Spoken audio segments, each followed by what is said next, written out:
You're listening to the Dibbly-Dobbly podcast. Remember to like, share, comment, subscribe, and click the bell to make sure you get the latest episodes of the podcast. Be sure to like and share our Facebook page and follow us on Twitter and on Instagram. I thought for our next topic, Joey, we talk about associate cricket, because on your YouTube channel, and as you've mentioned earlier, that you've been covering associate cricket, you tend to focus more on associate cricket, being from the USA, of course, which is an associate country. And as you would know, Joey, and anyone listening on the podcast, we've started late last year a new series on associate cricket. And we've spoken to many people thus far, from, Bertus de Jong, a Dutch cricket journalist from the Netherlands, Andrew Nixon from Europe, about European cricket. He's a writer, journalist there. And we've spoken to Craig White from Mexico cricket. Brazil cricket, we've spoken to Matt Featherston, and the captain of the women's team, Roberta Moretti-Avery. Japan cricket, we've spoken to Alan Kerr, and the captain of the men's team of Japan, Kendall Kadawaki-Fleming. And we've spoken to one of your compatriots, Joey, Peter Della Penna, of course, ESPN cricket info journalist. Mm-hmm. And we have more interviews coming soon with other people from the associate world for all of you to enjoy. And the reason I started it, the associate cricket series, was mainly just to bring awareness to associate cricket, because many of us who come from the full member nations, Joey, we're used to the mainstream cricket. Yeah, we're used to mainstream cricket, and some people don't really care much for associate cricket. Some do, but majority of cricket fans just focus on their country and what they're doing and the mainstream cricket, so to speak. So I thought to bring awareness by doing this series to make people understand the stories of the people who work hard behind the scenes and the players from these countries. And I've learned a lot from the many interviews we've done on the series thus far. And, there are some very passionate people who want to promote and grow the game for all to enjoy in their country, but also around the associate world. And, there are 96 associate countries that are a part of the ICC. So there's more to full member cricket than the 12 full members. There's a whole heap of other countries there as well that make up the associate world, which is fantastic. But Joey, as with anything, you get presented with challenges, and associate cricket has a lot of challenges in terms of the two biggest ones is funding and growing the game and developing it. And many associate cricket boards around the world struggle with these two challenges. How do you, as a cricket board, introduce cricket into the community? How do you establish grassroots cricket, establishing local cricket clubs in communities, competitions, pathway systems, underage comps, etc., to build up to the national level and be competitive in the international stage? Having facilities, that's often the biggest problem. How do you have access to nets, grounds for people to access in their local areas, but also for the national team to play international cricket? They often play on artificial turfs. They either play on either turf wickets, but some countries don't have that luxury of turf wickets, which is often a rarity. And making cricket accessible for everyone, like on TV or in your local community, etc., getting it across on the internet, etc., getting it that exposure. So, and also getting cricket into schools as well in their sporting programs, so young kids can see cricket for the first time and say, "Oh, this is a good sport. I might as well take up this." And I didn't know that we play cricket in our country. So, all those questions that many cricket boards ask themselves. So Joey, the question I have for you is, from your short time involved in the game, what have been the noticeable differences you've noticed when it comes to full member countries compared to associate countries? And do you think as a cricket community, we should do more to help these associate countries out from your perspective? Oh yeah. So much so. But I really enjoy watching associate nations cricket. I think a lot of good things are already in place. I've been watching the Asian Challenger Cup, and unfortunately Japan really got beat up by Saudi Arabia, and Cambodia won against Singapore. but I was able to watch the games in full, and I was able to watch Canada play against Nepal. They lost at the last second too, and that really hurt. Canada's, my other country, And one thing that I really like about Associate Nations cricket compared to, I always compare it to like rugby because that's my other love, is that it's more accessible to watch for free. Sometimes you would watch like rugby associate nation games or tier 2 they call it, and sometimes you get a really bad camera angle. It's not really watchable. Or someone's recording it from like their phone. So I think at least the games are really high quality and watchable. Number one. Number two, there's way more fans watching the game. You do have a lot of people, especially from Southern Asia, watching the games, like interested in it. It might not be like tier 1, but you do have a sizable fan base interested in the game, questioning the game, wanting to know more about it. And there's also more resources, albeit less.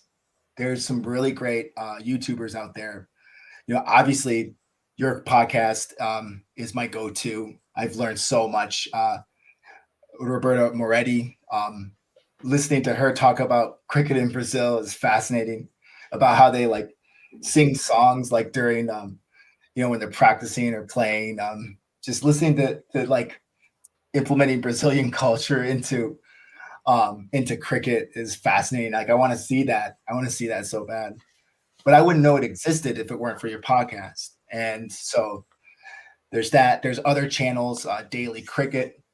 Even though they're in Hindi, I put the subtitles on, but they cover extensively everything. And so I think that there's a lot of passion for associate nation cricket, whereas in other sports, it's kind of hard. It's like you have to piece together little things, like you think it might be televised and it's not televised.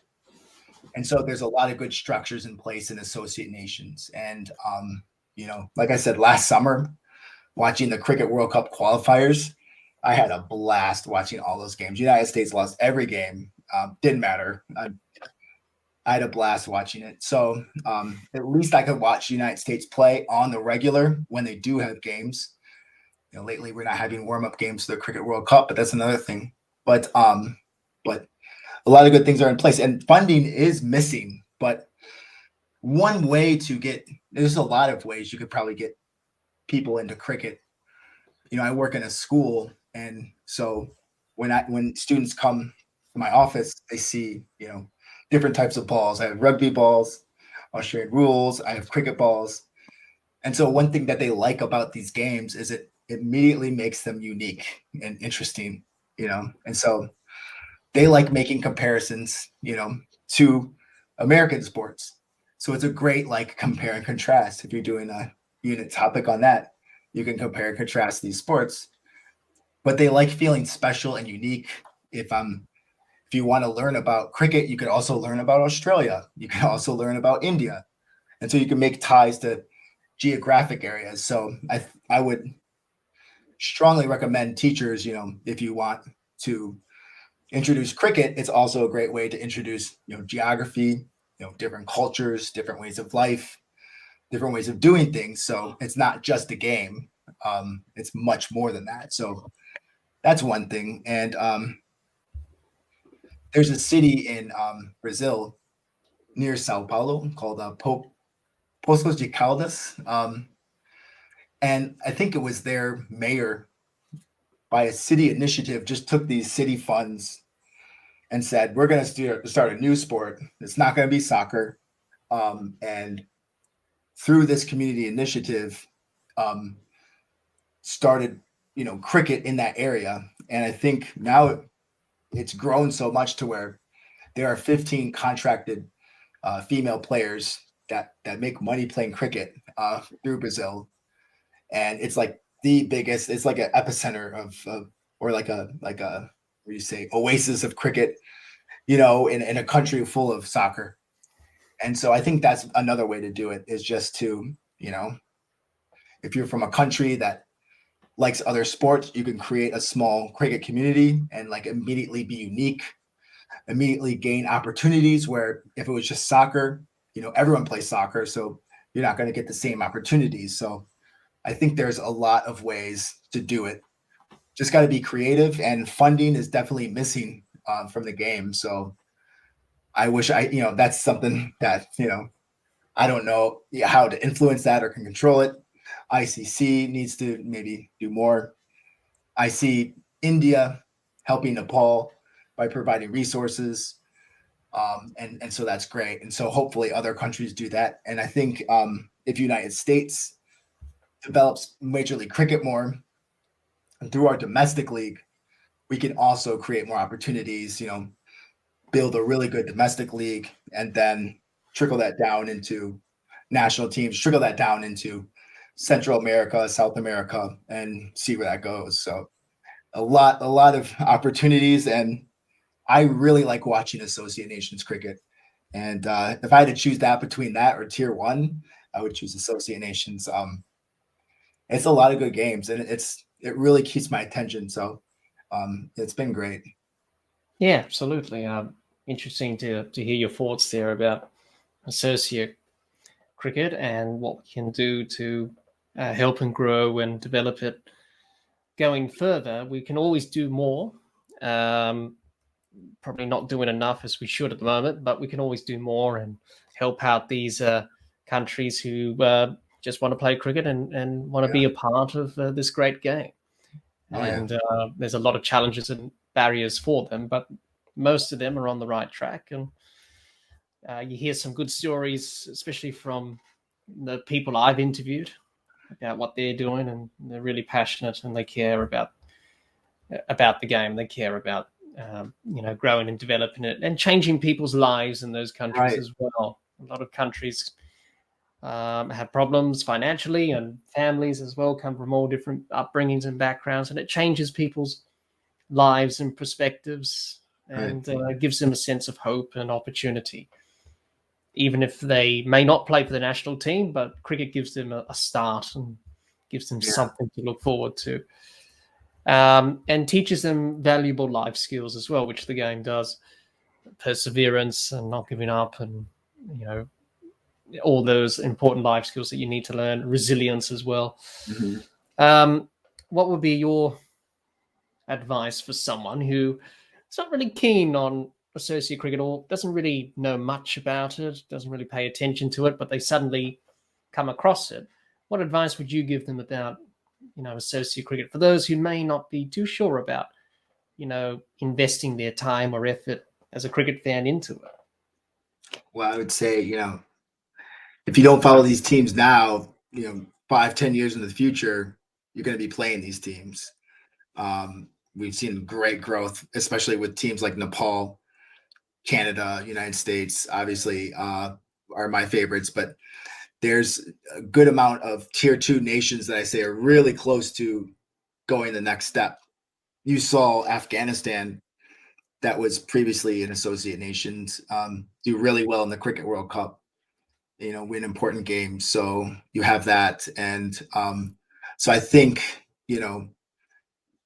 cricket is a game where associate nations can reach up to that level. So if you watch certain teams in Tier 2, they will eventually get to that Tier 1 level. So you'll be playing them regardless. So you might as well start watching them now while you can, and just see how they play. I think it would be a very smart move.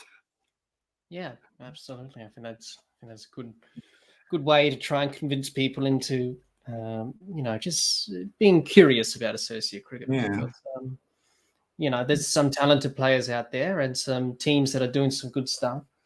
You mentioned Afghanistan, but also the Netherlands in the World Cup last year won a couple of games. They won against South Africa and Bangladesh. So it's definitely on the rise, associate cricket, but we need to invest more money, time, and effort.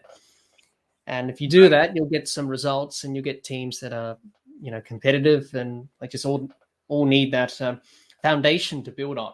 That's the problem at the moment. They're lacking that foundation at the moment. So the ICC can do better. they can do more as a governing body, and they can do more to promote associate cricket, which is what they need to do, because